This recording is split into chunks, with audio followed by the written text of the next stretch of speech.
ओम गणपति नमः ओम गणेशाय नमः। दोस्तों, प्रश्न कुंडली सीरीज के अंदर हम बात करेंगे मल्टीपल क्वेरीज की। जब कोई प्रश्नकर्ता आता है तो जनरली प्रश्न कुंडली के अनुसार उसको सिर्फ एक क्वेरी पूछनी चाहिए, एक क्वेश्चन पूछना चाहिए। मगर वो इतने क्वेश्चन पूछता है तो उन क्वेरीज को हम कैसे हैंडल करें। पहले जो प्रश्न है उसको हम लगन से देखा जाता है, दूसरे प्रश्न को मून से, यानी कि जहां पे मून है हम उसको लगन बना देते हैं। तीसरे प्रश्न के लिए सन सूर्य कुंडली का निर्माण करते हैं। चौथे प्रश्न के लिए जो जुपिटर है उसको आप लगन मान के पूरी कुंडली घुमा सकते हैं। पांचवें के लिए वीनस या मरकरी, दोनों में जो स्ट्रांग हो। और छवें प्रश्न के लिए वीनस या मरकरी जो दोनों में वीक हो, उसको कुंडली बना के, उसको लगन बना के जो कुंडली बनाते हैं उससे आप उसकी दूसरी अगली क्वेरीज का जवाब दे सकते हैं। इसके अलावा आप याद रखें कारेश डिफरेंट है। कारेश के नया वर्ड यूज कर रहा हूं। कारेश क्या होता है? हर घर का एक सिग्निफिकेशन होता है। जो प्रश्न होता है किसी न किसी घर के रिलेटेड होगा। जैसे डिजीज है वो 6th हाउस के साथ आ गई। अगर घर का प्रश्न है मेरे घर का क्या होगा, वो 4th हाउस, जो 4th हाउस का लॉर्ड होगा वो आपका कारेश हो जाएगा। अगर कोई बोलता है कि मेरे पास पैसे की क्या पोजीशन रहेगी, that is a 2nd house, 2nd house का लॉर्ड कारेश हो गया। और अगर किसी की शादी का प्रश्न है तो 7th हाउस का लॉर्ड वो उसका कारेश हो गया। अगर प्रोफेशन का है वो उसके 10th हाउस का लॉर्ड उसका कारेश हो गया। दोस्तों, इस तरीके से हर हाउस के सिग्निफिकेशन से उसका एक जो रिलेटेड क्वेश्चन है उसका हम जवाब दे सकते हैं। कारेश का लग्नेश से क्या संबंध हो, इसको हम आगे डिस्कस करेंगे।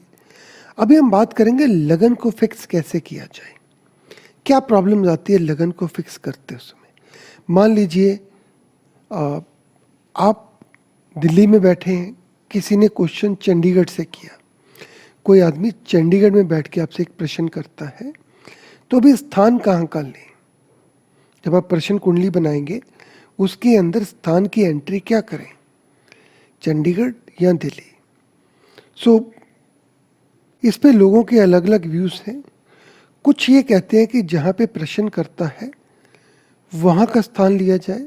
कुछ ये कहते हैं जहाँ पे एस्ट्रोलॉजर है वहाँ का स्थान लिया जाए। मेरा अपना व्यूज़ है कि जहाँ पे प्रश्न करता है उस स्थान को हम लें तो हमें अच्छे रिजल्ट देखने को मिलेंगे। अभी क्या होता है कि किसी के दूसरी प्रॉब्लम आती है, प्रश्नकर्ता जो है वो कुछ क्वेश्चन पूछना चाहता है, वो जो उसके दिमाग में उस टाइम पे आया, जो सोच पैदा हुई, उसने उसको उस पेपर पे लिख लिया, उस टाइम को उस पे लिख दिया। तो भी क्या उस प्रश्न के सोचने का, उस प्रश्न के पैदा होने का समय लिया जाए, या वो समय लिया जाए जब प्रश्नकर्ता एस्ट्रोलॉजर के साथ कांटेक्ट करता है। मेरी ये सोच है कि जिस समय एस्ट्रोलॉजर के पास कोई जातक पहुंचता है उस समय को लेना ठीक है। उसके बाद मान लीजिए आप घर पे नहीं हैं, कोई फ़ोन आता है, ईमेल आती है, उसके अंदर एक प्रश्न आता है, अभी कौन सा टाइम लिया जाए, जिस समय आप कुंडली चेक कर रहे हैं या जिस समय ईमेल आई है।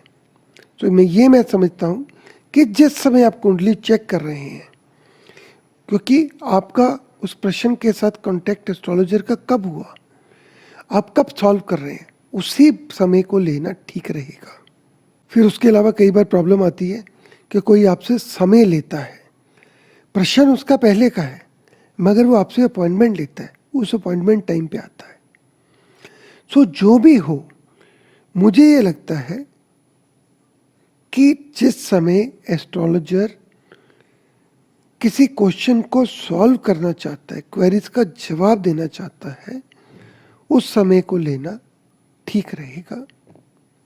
इस पे कुछ एस्ट्रोलॉजर्स के व्यूज़ डिफरेंट हो सकते हैं, मगर मैंने जो अच्छे रिजल्ट देखे हैं, जिस समय आप सॉल्व कर रहे हैं पहेली, क्वेश्चन का जवाब दे रहे हैं, उस समय को लेना मैं ठीक समझता हूँ। दोस्तों, ये तो हो गया कि लगन को कैसे फिक्स किया जाए। अगले वीडियोस में हम बात करेंगे लगन के बारे में कुछ और। आप अपने कमेंट्स क्वेरीज कमेंट सेक्शन में दे सकते हैं। आपका दिन शुभ रहे। ओम गणपते नमः।